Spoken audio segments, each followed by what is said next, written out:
আসসালামু আলাইকুম। বেলা ৩টা, বাংলাদেশ বেতার খবর পড়ছি নাসিমা রাজ্জাক। একটি জাতীয় সনদ তৈরির মাধ্যমে ক্ষমতার বিন্যাসে পরিবর্তন ঘটানো জাতীয় ঐকমত্য কমিশনের লক্ষ্য বলে জানিয়েছেন কমিশনের সহসভাপতি অধ্যাপক ডক্টর আলী রিয়াজ। এ সময় তিনি জনগণের প্রতি অঙ্গীকার ও প্রতিশ্রুতি বাস্তবায়নের মধ্য দিয়ে এই লক্ষ্যে এগিয়ে যেতে হবে বলে মন্তব্য করেন।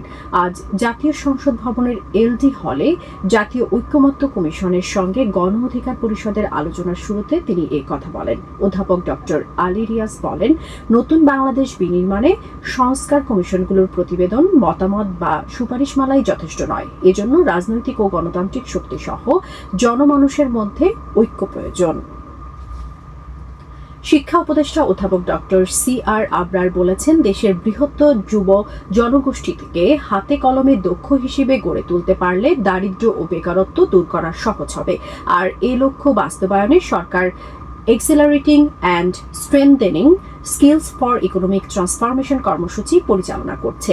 তিনি আজ ঢাকা সেগুনবাগিচায় কারিগরি শিক্ষার মান উন্নয়ন, বৈশ্বিক প্রেক্ষাপটের সম্ভাবনা ও করণীয় শীর্ষক এক সেমিনারে প্রধান অতিথির বক্তৃতায় একথা বলেন।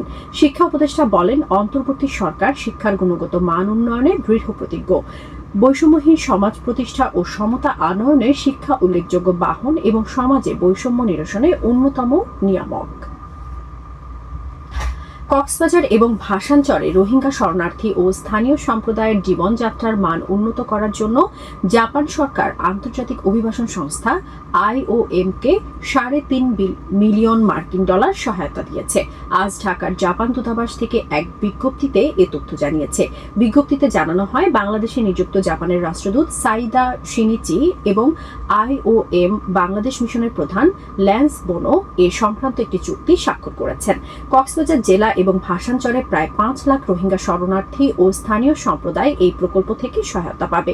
এই প্রকল্পের আওতায় সুরক্ষা, আশ্রয়, খাদ্য বহির্ভূত পণ্য, LPG বিতরণ, পানি, স্যানিটেশন এবং স্বাস্থ্যবিধি, পাশাপাশি ভাসানচরে শরণার্থীদের জন্য জীবিকা নির্বাহ এবং কক্সবাজারের স্থানীয় সম্প্রদায়ের জন্য দুর্যোগ ঝুঁকি হ্রাস এবং সুরক্ষা পরিষেবা দেয়া হবে। জুলাই আগস্টে ছাত্র জনতার উপর গণহত্যা চালানোর 3 মামলায় সাবেক IGP চৌধুরী আব্দুল্লাহ আল মামুন ও সাবেক সেনা কর্মকর্তা জিয়াউল আহসান সহ 13 জনকে আন্তর্জাতিক অপরাধ ট্রাইব্যুনালে হাজির করা হয়েছে।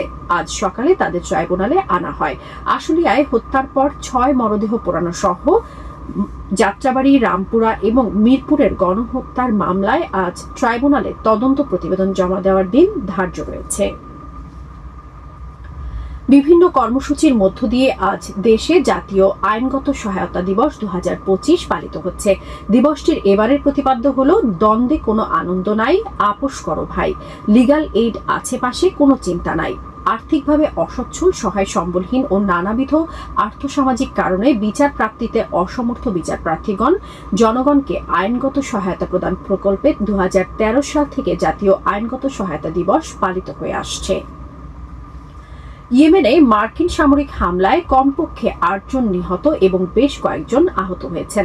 হুথি পরিচালিত সংবাদ মাধ্যম জানায়, আজ ভোরে ইয়েমেনের রাজধানী সানার উত্তরে বানি আল হারিথ এলাকা লক্ষ্য করে মার্কিন হামলায় এই হতাহতের ঘটনা ঘটে। কানাডার ভ্যানকুভারে রাস্তায় উৎসব চলাকালে ভিড়ের মধ্যে গাড়ি চালিয়ে দেওয়ার ঘটনায় 30 বছর বয়সী এক ব্যক্তির বিরুদ্ধে সেকেন্ড ডিগ্রি হত্যার 8টি অভিযোগ আনা হয়েছে। হামলাটিতে 11 জন নিহত এবং আরও বেশ কয়েকজন আহত হয়। পুলিশ জানায়, সন্দেহভাজন কাইজি অ্যাডাম লোর বিরুদ্ধে আরও অভিযোগ আনা হতে পারে। খেলার খবর, ক্রিকেট। চট্টগ্রামের দ্বিতীয় ও শেষ টেস্টের প্রথম দিনে বাংলাদেশের বিরুদ্ধে জিম্বাবুয়ে বিরতির আগ পর্যন্ত 2 উইকেটে 161 রান করেছে। বাংলাদেশ বেতার খেলার চলতি ধারা বিবরণী প্রচার করছে। 2 ম্যাচ সিরিজে জিম্বাবুয়ে 1-0 এগিয়ে আছে। সবশেষে আবহাওয়া। আজ সন্ধ্যে 6টা পর্যন্ত পূর্বাভাসে বলা হয়েছে, রাজশাহী, পাবনা, যশোর, কুষ্টিয়া, ফরিদপুর, ঢাকা, ময়মনসিংহ, কুমিল্লা, নোয়াখালী এবং সিলেট অঞ্চলে পশ্চিম উত্তর পশ্চিম দিক থেকে অস্থায়ীভাবে ঘন্টায় 45 থেকে 60 কিলোমিটার বেগে দমকা থেকে ঝোড়ো হাওয়া বয়ে যেতে পারে। সেই সঙ্গে বৃষ্টি অথবা বজ্রসহ বৃষ্টিপাতের সম্ভাবনা রয়েছে। এসব এলাকার নদীবন্দরসমূহকে 1 নম্বর সতর্কতা সংকেত দেখাতে বলা হয়েছে। খবর শেষ হলো। আমাদের পরবর্তী খবর প্রচারিত হবে বিকেল 4টায়।